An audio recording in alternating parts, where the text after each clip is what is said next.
عن ابي بكر الصديق رضي الله تعالى عنه قال: من دخل قبر بلا زاد فكأنما ركب البحر بلا سفینه. خداوند رحمت و مغفرت کند بهترین شخص بعد رسول اکرم صلی الله علیه و سلم ابوبکر صدیق را که در سخنرانی خود می گفت هر کسی که اگر وارد قبر می شود، زمانی که با خود عبادت پروردگار ندارد، با خود توشه قبر ندارد، همچنان است که در یک بحر داخل شده از همراه خود کشتی ندارد.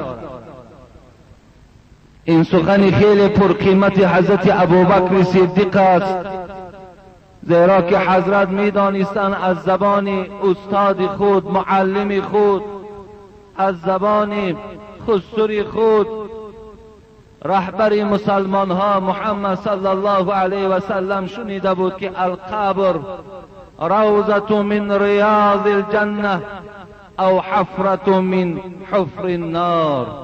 و شنیده بود که حبیب خدا میگو قبر برای بعض بندگان خدا باغ از باغهای جنت است، برای بعض از بندگان خدا چقری از چقری آتش دوزخ است. اینا که حبیب خدا که میگفت، رسول اکرم صلی الله علیه و سلم که این سخنها را تکرار میکرد، ابوبکر صدیق از این سخن پرقیمت حبیب خدا فرمودند کسی که وارد قبر می شود به توشه است، به عبادت است، قبر او چقری از چقری آتش دوزخ می شود. می روی بر خانه تاریک پر وهمی لحد، حضرت مولوی خدا رحمت و مغفرتشان کند، می روی بر خانه تاریک پر وهمی لحد، از برای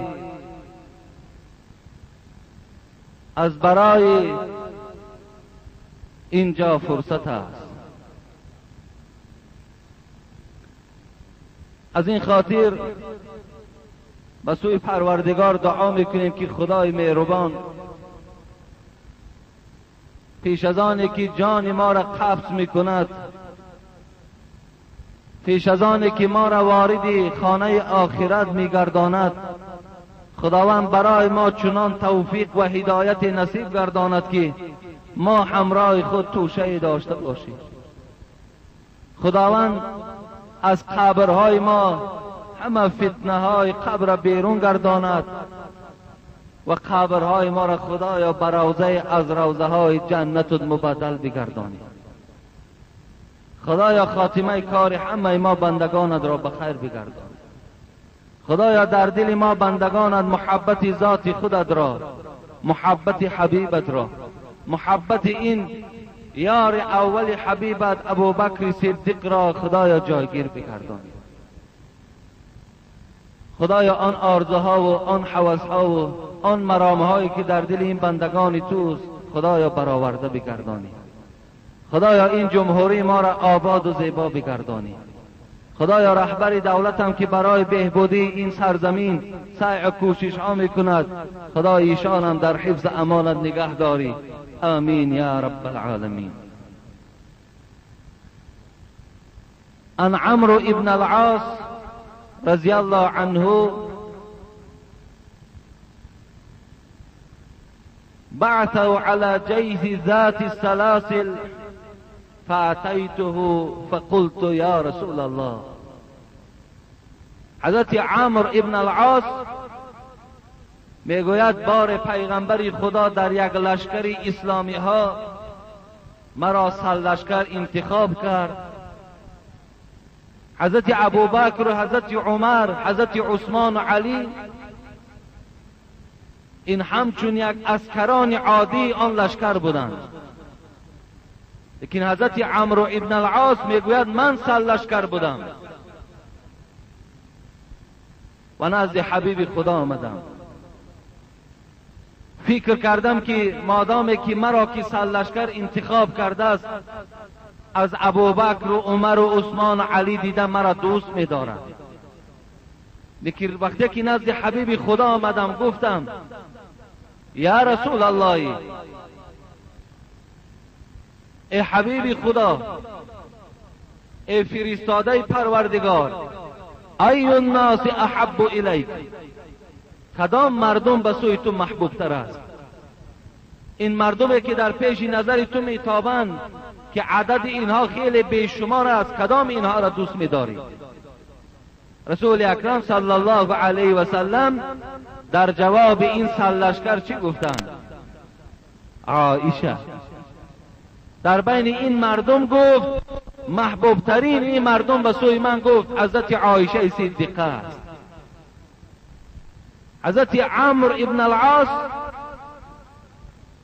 میگوید فقلت من الرجال، ای حبیب خدا مراد من از مردها از زنها نیست، من از مردها تو را سوال دارم، در بین مردها کی را دوست می‌داری؟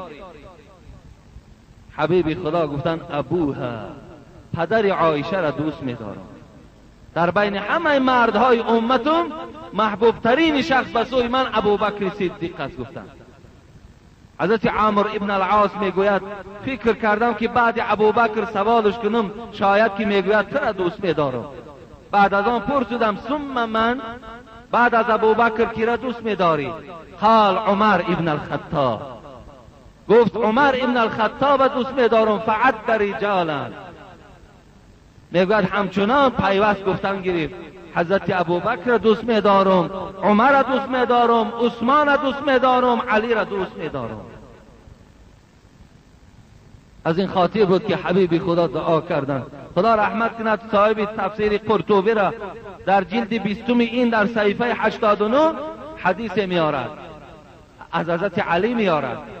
میگوید حضرت علی گفتن که شنیدم از پیغمبر خدا که میگفت رحم الله ابوبکر، خدا ابوبکر رحمت و مغفرت کند. این دعای پیغمبر در حق ابوبکر بود، خدا رحمت و مغفرتش کند که برای من خدمت های کرد که از هیچ نفر این خدمت من دیدگی نیستم.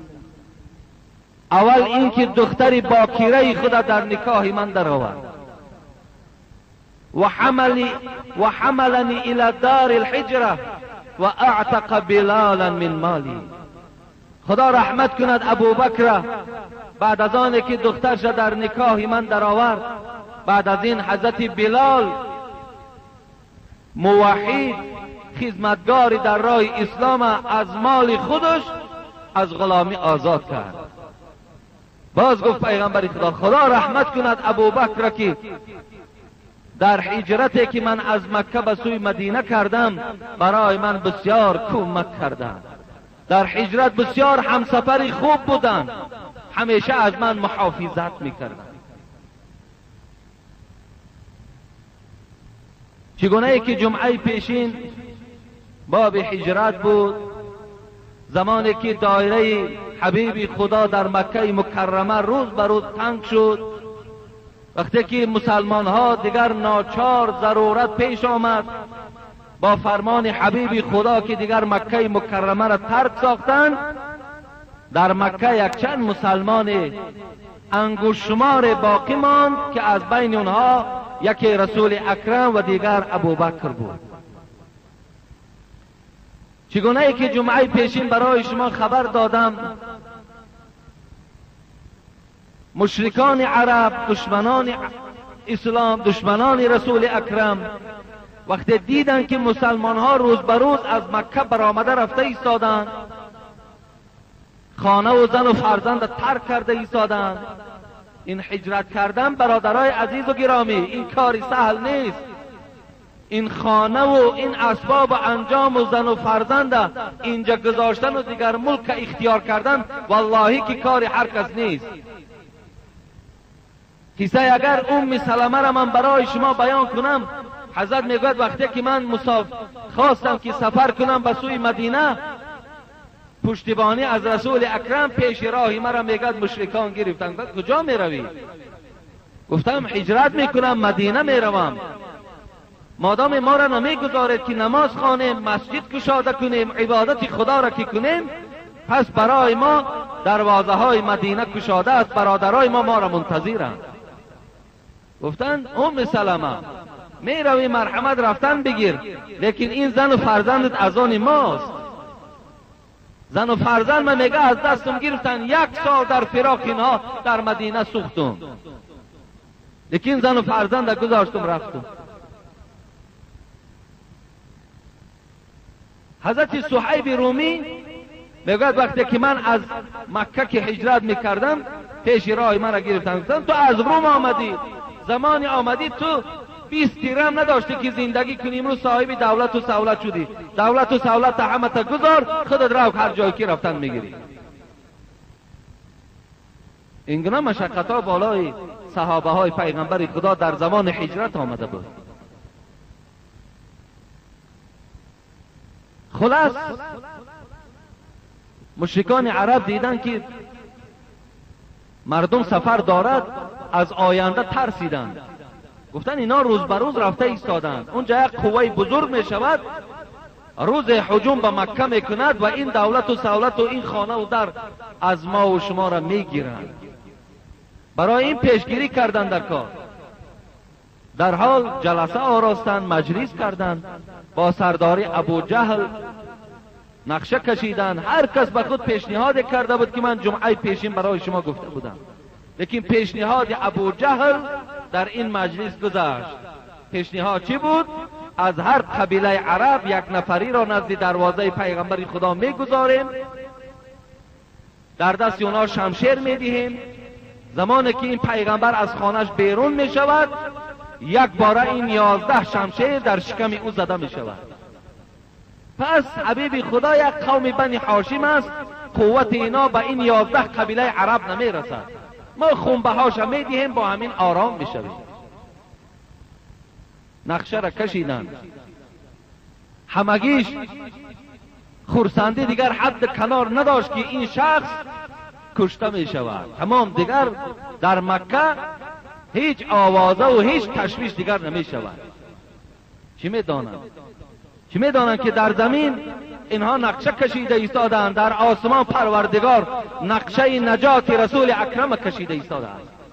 و یمکرون و یمکر الله والله خیر الماکرین. اینا نقشه کشیدند. خدا میگوید من هم نقشه کشیدم، لیکن بهترین نقشه کش من هستم، گفت پروردگار. در حال از این حال مجلس روی درهای پوشیده صورت گرفته بود. کسی از این مجلس آگاه نداشت که چی مصلحت در داخل این تالار شده بود، لیکن الله که از این آگاه بود با جبرائیل فرمان داد رو آن نقشه که ابو جهل نسبت رسول اکرم کشید به پیغمبر من خبر بده و بگو که امشب مکه را ترک سازد. در حال آمده خبر گرفتن، حبیب خدا را فهمانیدند. رسول اکرم در گرمای روز خانه ابوبکر صدیق آمد که بار هم ابوبکر میگوید خانه من در گرما نمی آمد، پیوسته عادتش بعد بامداد یا بعد عصر بود. فکر کردم و گفتم که چی کار مهمی پیش آمده است. وقتی با حبیب خدا در خانه نشستم، حبیب خدا گفت کسی در خانه نیست؟ گفتم کسی نیست. گفت خبر مهم است. گفت چیست؟ گفت فرمان شد که امروز مکه مکرمه را من ترک سازم. ابوبکر صدیق منتظر همسفر بود. همسفرت کیست؟ رسول اکرم گفتن همسفر من تو هستی ای ابوبکر صدیق. حضرت عایشه صدیقه میگوید من میدیدم که انسان از روی غم و مصیبت گریه میکند، لکن از روی شادی ندیده بودم کسی گریه کند.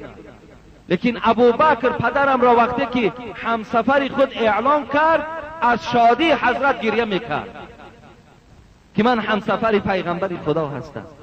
برادرای عزیز، اینجا یک حکمت از دست نرود. همسفر پیغمبر خدا را خداوند اعلام کرد که ابوبکر باید باشد.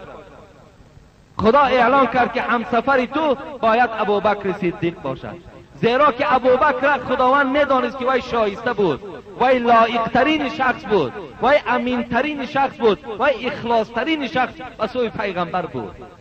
از این خاطر او را اعلام کرد. اینجا ابوبکر صدیق ما را یک درس داد. برادرای عزیز گرامی، این حکمت هم از دست نرود.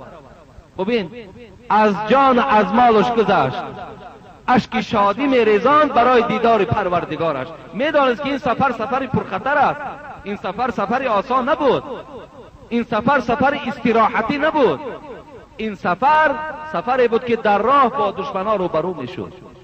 ای خلاص با ابوبکر سخن پزاندن، وقتی برآمدن اعلام کردند که بعد خفتن می شود.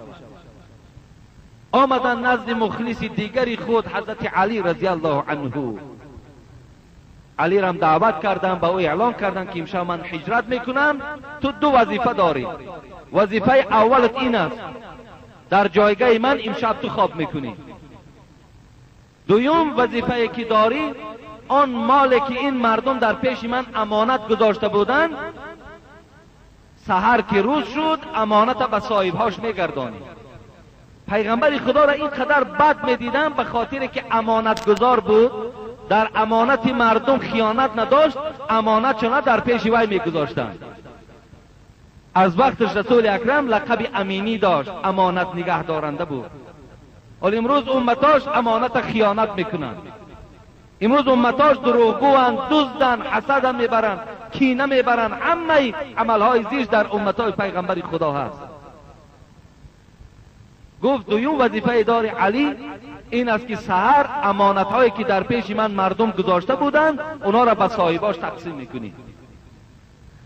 با حضرت علی هم رسول اکرم خیر و خوش کردند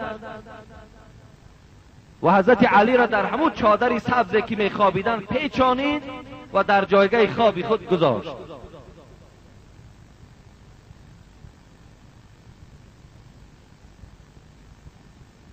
حضرت علی بالای بستر خواب کردند.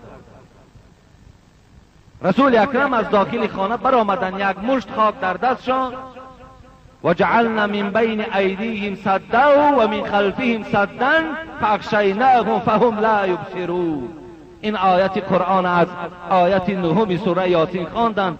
بالای این خاک صوف کردند و بیرون از خانه شدند، پر تافتند. میگوید پروردگار میگوید و مجرد خواندن این آیت قرآن پیش چشمهای این مشرکان ما دیوار ساختیم، حبیب ما آزاد از پیش چشم اونها برآمد رفت. اونا ندیدن که رسول اکرم از این خانه آزاد برآمده رفت.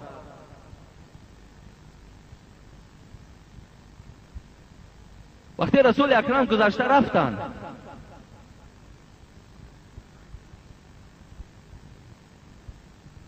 با ابوبکر بالای اشتر سوار شدن. یک نفر در راه میگوید پیغمبر خدا را دید، از همون نماینده های مشرکان بود. آمد نگاه کرد نزد دروازه پیغمبر، این 11 نفر کاردا در دست انتظار. گفت شما منتظر کی هستید؟ گفتن ما منتظر محمد صلی الله علیه و سلم هستیم. گفتن آخر من محمد دیدم در اثنای راه از مکه بیرون برآمده ایستاده بود. گفتن نه. گفتن ما از قسم شب منتظریم. باز آمده میگد از تیریزه خانه رسول اکرم نگاه کردن، بالای جایگاه کام خوابه. اونجا علی بود، اونا تصور کردن این رسول اکرم است. باز همون شک از دلشان دور شد. خیلی جوان مردی است برادرای عزیز و گرامی. در جایگاه مرگ خواب کردن، در جایگاه خوف و خطر خواب کردن، این کار هر کس نیست. سحر وقتی که روز شد، حضرت علی از جایگاه خواب خیستند، دروازه را کشادند، بیرون برآمدند. مشرکان به مجرد علی را دیدن همگی دیوانه شدند. دیوانه شدند. اینجا حضرت علی را میگذاریم، میایم به هجرت رسول اکرم صلی الله علیه و سلم. آمدن ابوبکر صدیق گرفتند، بالای اشتر سوار شدند و به سوی غار رفتند. غار ثور میگویند حاجی ها، این غار رفته همیشه زیارت میکنن میبینن. وقتی که رسول اکرم از مکه مکرمه می برآمد به طرف این شهری که در او زاییده شده بود، 53 سال حیاتش در این مکه مکرمه گذرانیده بود، نزول وحی بود، حیات خود با خدیجه در همین مکه مکرمه گذرانیده بود. گویم خاطره های تلخ و شیرین او در این کوچه های مکه مکرمه گذشته بود. به جانب این مکه نگاه کرد، به سوی شهر رو گفت ای مکه، گفت از تمام جهان دیده برای من تو محبوب تر هستی، لیکن چیکار کنم که فرزندانی ناخلفی تو مرا نگذاشتن که در این شهر من حیات به سر ببرم. تو را در حفظ خدا می سپارم. این دعا را در حق مکه مکرمه در زادگاهش کردن و ره سپار به سوی همون غار ثور شدند. برادرای عزیز و گرامی، به جانب غار ثور رفتن کار مشکل بود. راه بسیار سنگلاخ بود، بسیار سنگهای تیز داشت. حبیب خدا پای لوچ بودند و میگوید تمام پایهای رسول اکرم جراحت برداشت. ابوبکر دید که رسول اکرم ساعت به ساعت حالش وزبین میشد، بالای پشت مبارک خود بارش کردند. شخصی که در پشت ابوبکر سوار شده است، برادرای عزیز و گرامی، در صلح حدیبیه حبیب خدا وقتی آب دهانشان خطوفش می پرتافتند، صحابه ها خطوفهای او را گرفته در رویهاشان می مالیدند و می گفتند در هر جایی که آب دهان پیغمبر رسد او را آتش دوزخ نمی سوزاند. کجا گویم پشت ابوبکر صدیق جای سواره رسول اکرم بود. چگونه زبان کشاده می شود، گروه ها پیدا می شوند میگن ابوبکر دوزخی هست. پشتی که در او رسول اکرم سوار است، شخصی که او را رسول اکرم محبوب خود خواند، چگونه ای را از اهل دوزخ میگویی؟ افسوس پروردگار ما رحیم و رحمان است و الا باید در همون زمان زبان او را گم گرداند. والله باید زبان او را سوزانده گرداند. افسوس که خداوند او را مهلت میدهد که شاید همین بدبخت از همین عقیدش گردد. پشت رسول اکرم سوار شدند. حبیب خدا وی میگوید ابوبکر صدیق وی برداشته به نزد در غار آوردند. یک غاری که سالهای دراز در داخل او همه حشرات ها وجود داشت. شما یک منظره که این تاریخ اصلا فراموش نمی کند و رنگ این تاریخی که در این غار نویسانده شده است هیچ وقت کورک نمی شود. این عاشق ببین، این عاشق نخواست که معشوق خود رسول اکرم یک باره در غار درآید. چیکار کرد؟ حبیب خدا را در همون نزد غار گذاشت. گویا حبیب خدا من اول در آمده این غار یک تفتیش میکنم، تازه میکنم، آماده میکنم، بعدا شما وارد غار میشوید. حضرت میگوید مثل ما نه، 3-4 لباس داشتند، فقط یک ریدا در اطراف همون وجودش پیچاندگی بود. میگوید وقتی وارد غار شدند همون ریدای مبارک کشادند، همچون جاروب داخل غار میگه رفته تازه کردند، همه سنگ ها را از غار بیرون کردند. حتی میگه چند سوراخی هایی که در غار بود از همون ریداش میدران، سوراخی ها را محکم میکرد. فقط در یک سوراخی میگه ریدا که تمام شد، در یک سوراخی دیگر لباس نرسید که وی محکم کند. حبیب خدا را جیغ زد، بیا گفت پدر و مادرم فدای تو باد، غار آماده شد، مرحمت درآ گفت. وقتی که غار آماده در آمدن رسول اکرم شد، وقتی میگد وارد غار شد رسول اکرم، ابوبکر میگوید من در چهره پیغمبر خستگی را حس کردم، بسیار مانده که بود. گفتم ای حبیب خدا استراحت کن. البته اگر تصور کنیم ابوبکر خسته بود، لیکن خستگی خدا را، خستگی خدا در برابر خستگی رسول اکرم فراموش کرده بود. حبیب خدا را میگوید گفت استراحت کن. ببینید رسول اکرم سر مبارک خدا در کجا گذاشت؟ باز در بالای ران ابوبکر صدیق. بالای ران ابوبکر صدیق گذاشت و حضرت خواب در رفتند. ابوبکر صدیق همون یک سوراخی که از او خطر داشت با کف پاش همون را میگد محکم کردند. این زمان بود که یک مار وحشی در کف پای حضرت ابوبکر میگد نیش زدند. خیلی وجود حضرت دردمند شدند، طاقت کردند تا که ابوبکر صدیق اونقدر طاقت فرسا بود که حبیب خدا از خواب بیدار نشود. طاقت کردند، لیکن درد که بالای ابوبکر که زیاد میشد، دیگر آب چشم ابوبکر میگوید در بالای رخساره رسول اکرم زد. حضرت بیدار شدند، گفتند ابوبکر، گفتند چی شد؟ گفتند مار همین پای مرا نیش زد. حضرت ببینید از جاش خیستند، آب دهانشان گرفتند و در کف پای حضرت ابوبکر میمالیدند. همچون یک دوایی و دعا کردند خدایا برای ابوبکر شفای کامل نصیب بگردان. در بعض روایت میگوید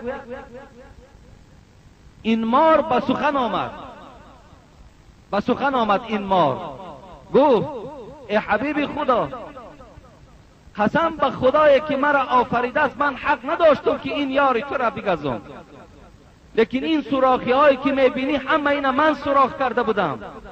من میدانستم که روز از روزها تو وارد این غار میشوی، من از هر یک سوراخی جمال زیبای تو را تماشا کنم. حضرت برای ابن عازب میگوید کان رسول الله صلی الله علیه و سلم احسن الناس وجها.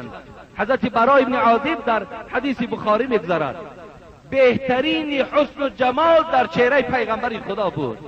این مار میگوید همه این سوراخی ها را من کرده بودم تا که اگر یکی از اینها محکمم که شود از دیگر رشته را تماشا کنم، لیکن چیکار کنم که همه این سوراخی ها برداشته شد. خلاص حضرت در همون داخل غار ماندند.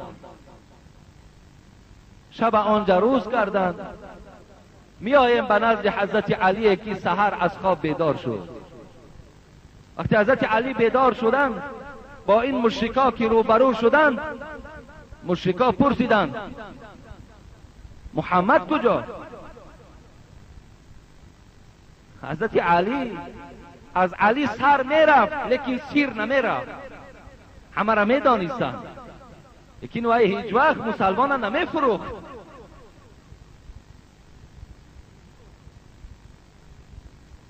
گفتن نمیدانم.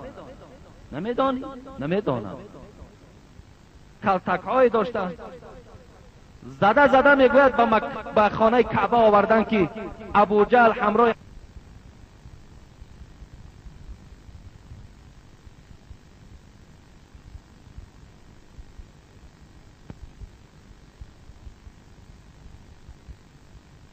مجلس گذرانیده بود، منتظر بود که کنی جسد بیجان پیغمبر به مکه آورده می شود.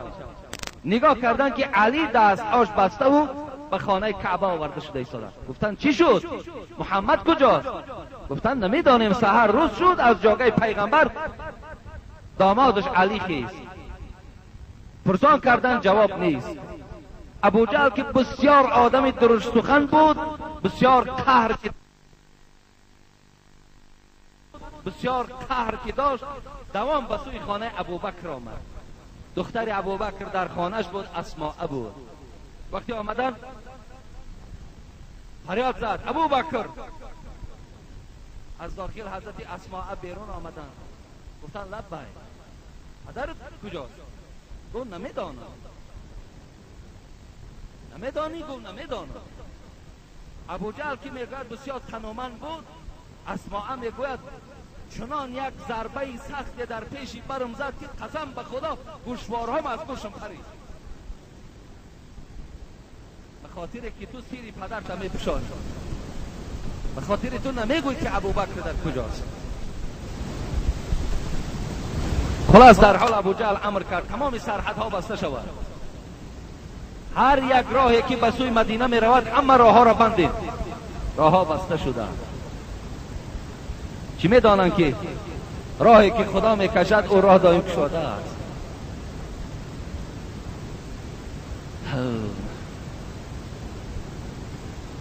حبیب خدا همراه ابوبکر 3 روز در این غار ماندند. 3 روز. همان روز مشرکان با همراهی عسکر نزد غار آمدند. اطراف غار را احاطه کردند. ابوبکر صدیق به طاقت شد. خدمهاشون نمیدید. ابوبکر گفت، قسم به خدا، گفت ای محمد، اگر یکی از اینها سرش پایان کند هر آینه ما تو را میبینند. یکی رسول اکرم چی گفتند؟ یا ابوبکر، ای ابوبکر، ما ظنک باثنین الله ثالثهما. ای ابوبکر، گمان تو چیست؟ فکر تو چیست با آن 2 نفره که سیوم اونها خداست؟ فکر چیست؟ فراموش نکن که ابوبکر و محمد در این غار تنهاست. الله در محافظت ما ایستادگی است. خداوند در سوره توبه، اعوذ بالله من الشیطان الرجیم، لا تحزن ان الله معنا. حبیب خدا گفت ابوبکر غمگین نشو، الله همراه ما. خلاص اطراف غار فرا گرفتند. ولله جنود السماوات والارض. خدا میگوید همه آنچه که در روی دنیا است عسکران من هستند. پروردگار میگوید پیش از آن که این عسکران آید امر کرد به عنکبوت که بالای غار تار بکش. بالای غار تار کشیده شد. عنکبوت در بین اون لانه خود گذاشت. کبوتر امر کرد رو در بالای غاری که ابوبکر و محمد ایستادگی است اونجا الچه میگذاری، 2 تخم میکنی. مشرکان آمدن نگاه کردن، تار بالای غار کشیدگی. یک کبوتر الکه لانه ساختگی، 2 تا تخم بالای در داخل لانه شد. نوکرای ابو جهل گفتن، ای ابو جهل گفتن اونا در این غار نیستن. گفت اگر در این غار می شدن هر آینه این کبوتر در این لانه نمی ساخت یا این تار عنکبوت کنده می شد. در شک افتیدن، از نزد غار دور شدن. عبدالله فرزند حضرت ابوبکر هر شب خبر مکه را با اونا می برد. 3 شب خبر می برد چی گپ در مکه رفته ایستاده. عامر ابن فهیره که غلامی بود که ابوبکر آزادش کرده بود، گوسفندای ابوبکر اطراف غار می آورد می چرانید. شب از همین گوسفندا این 2 محبوب خدا را شیر می داد. گویم بعد این 3 روز حبیب خدا یکی از یهودی ها را دعوت کرد که برای او راهنمایی کند.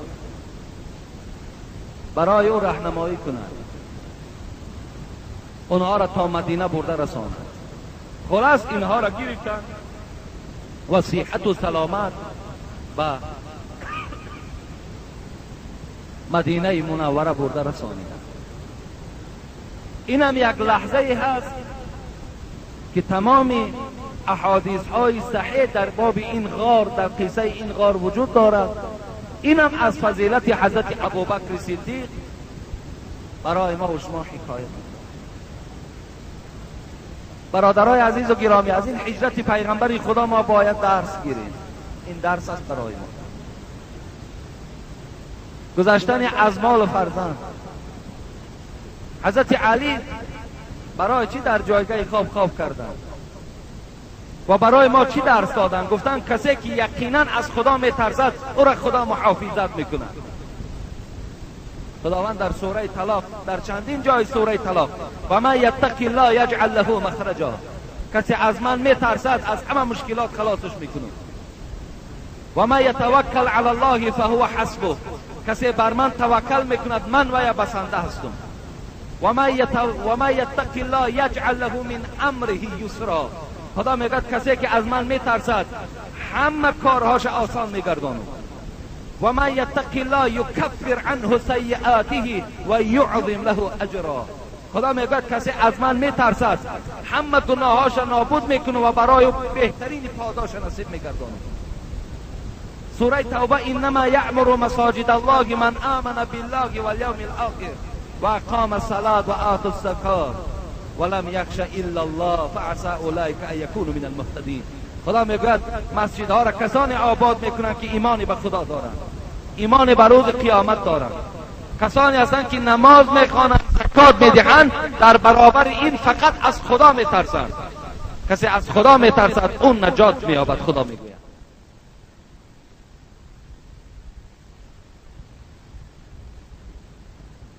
خلاص ابوبکر صدیق رحمت الله علیه بسیار خدمت‌ها شایسته است.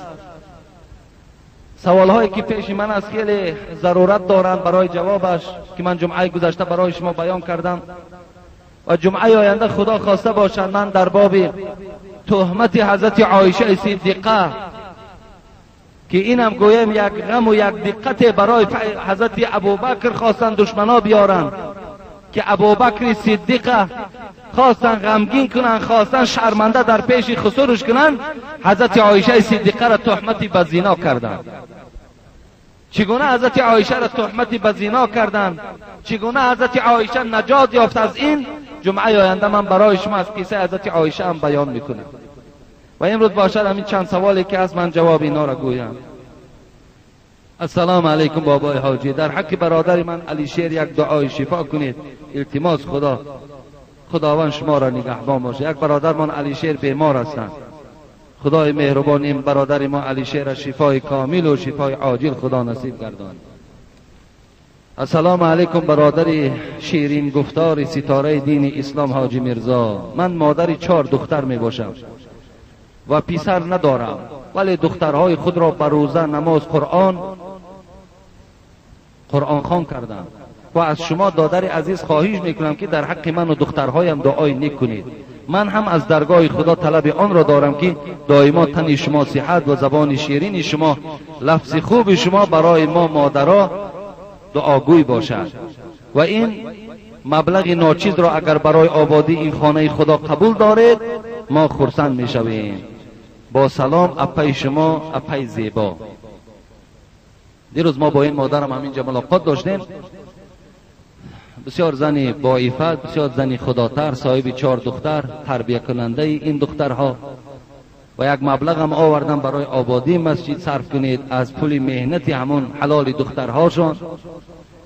و حتی که شاید بعض شنیدگی ها دارد که اگر از کسی دختر باقی ماند بعد سر او یگان خیر به او نمیرسد. بسیار باور کنید این فتواهای همون کسانی هستند که در اسلام فقط زیانشان میرسد، فایدهشان نمیرسد.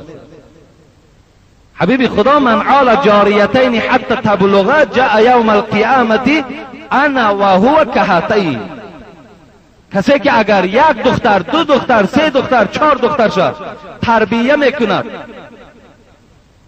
از خدا با خبر میکند، با عفت نگهشان میدارد،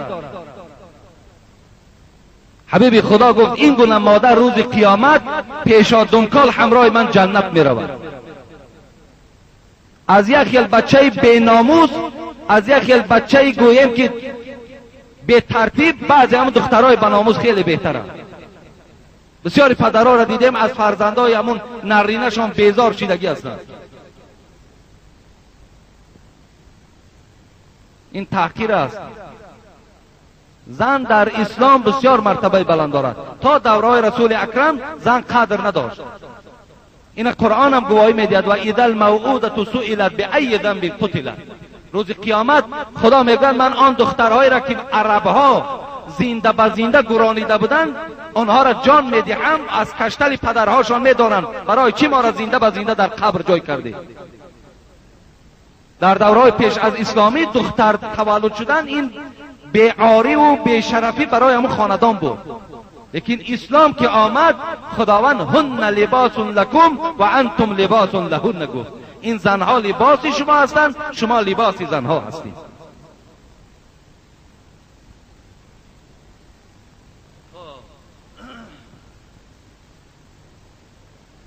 خواستم یک مسئله را برای شما روشنی اندازم.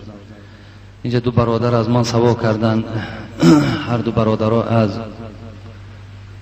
یکی از کلاب و یکی از دوشنبه هست. یکی سوال دادن که وقتی که همین فلاشترکا خانه هاشون ترک میکنن و میرون، پس اونا در خانه وقتی که خلل پذیرن میتوانیم مغلانه های همونا را چپه کنیم؟ البته میتوانیم، هیچ باکی ندارد وقتی اگر در شما یگان زلال خللی وارد کنن.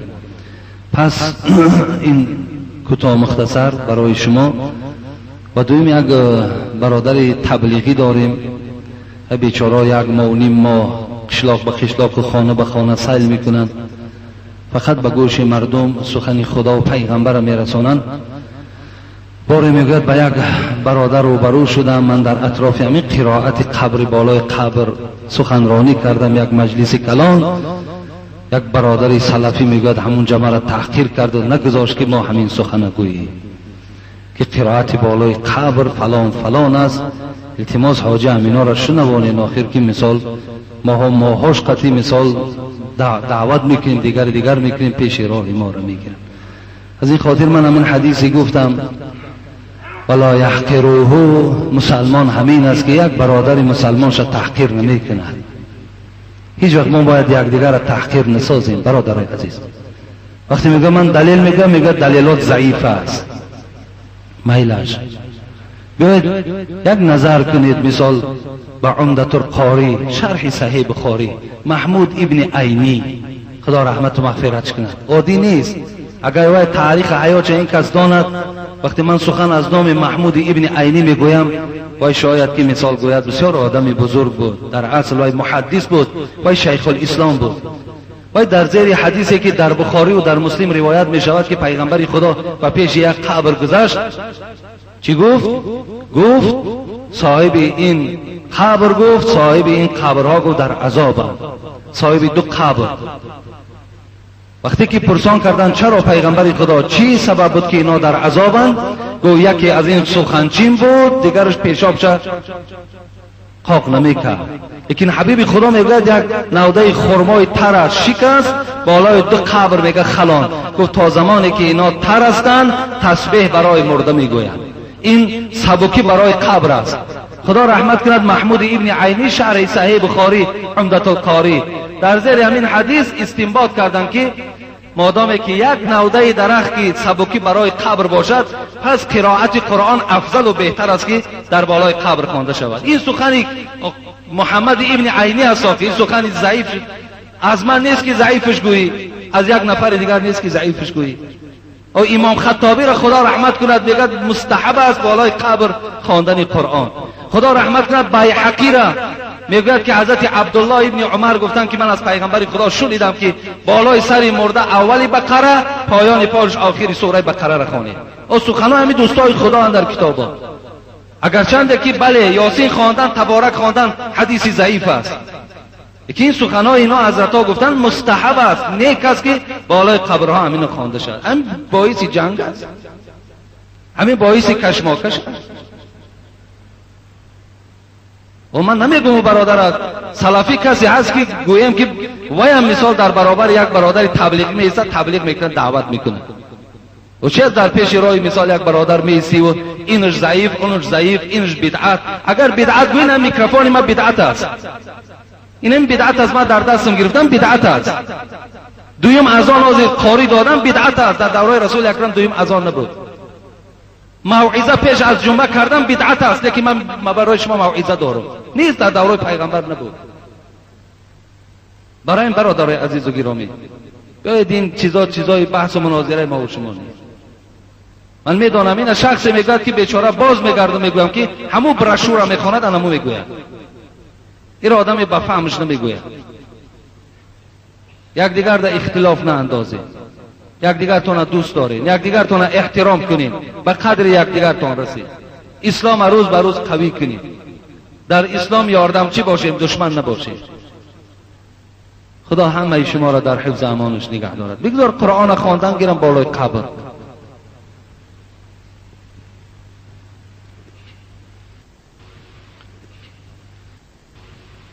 لا اله الا الله وحده لا شريك له، له الملك وله الحمد يحيي ويميت وهو حي لا يموت بيده الخير وهو على كل شيء قدير وإليه المصير. ربنا فاغفر لنا ذنوبنا وكفر عنا سيئاتنا وتوفنا مع الأبرار آمين يا رب العالمين.